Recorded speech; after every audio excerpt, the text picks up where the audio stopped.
I'm hearing a lot of super awesome ideas about things that can be done. It looks like this is kind of one of those challenges of trying to do a big, I think you call it omnibus regulation change.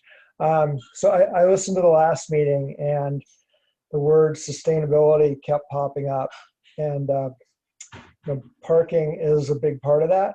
And Hood River has a known long time systemic parking problem that continues to worsen. And I think that we can probably refer to that as an infrastructure challenge. And it's not sustainable without other changes that aren't being considered as part of this. And I think that reducing parking requirements for infill development in particular will be harmful.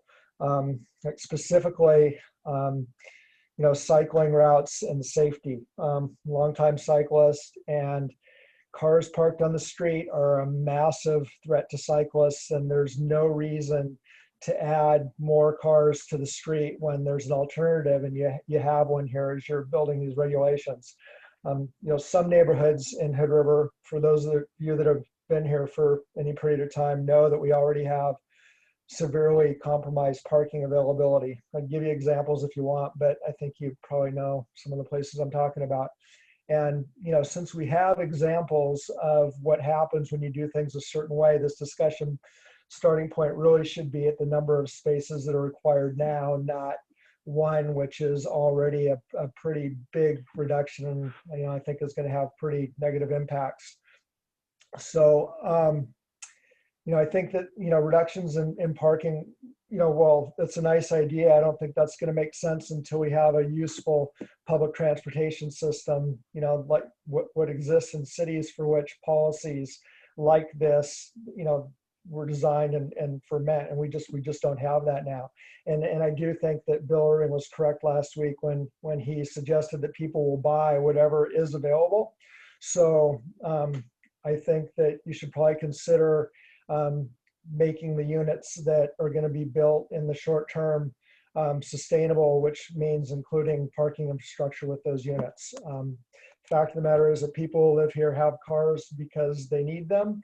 It's just the nature of where we are. So I think reduced parking requirements are a safety issue, and they're also a general livability issue, and we shouldn't offer ourselves up as some sort of an urban experiment when it's not necessary. So again, I think that some of these ideas that are being talked about, like the reduced curb cuts, I think that's awesome, especially from a bicycle safety standpoint, for example. These codes are overdue, but please don't doom it to failure by taking shortcuts that are going to cause neighborhood acrimony and confusion when it comes to building these things. Thanks again for all your work and allowing me to throw my 2 cents in. Hey, thanks, Brian. I see Jacquie Barone has her hand up. Jacquie, you're live. Hi, everybody. And thanks for your time. I just wanted to say the ditto what Brian just said. I think the parking, reducing parking requirements is not a good direction to go. I've seen it in many places in Hood River where people move cars around because they don't have the spaces in their duplex or single house parking spot. So I just want to tag on to Brian and on that note. Okay, thanks, Jacquie.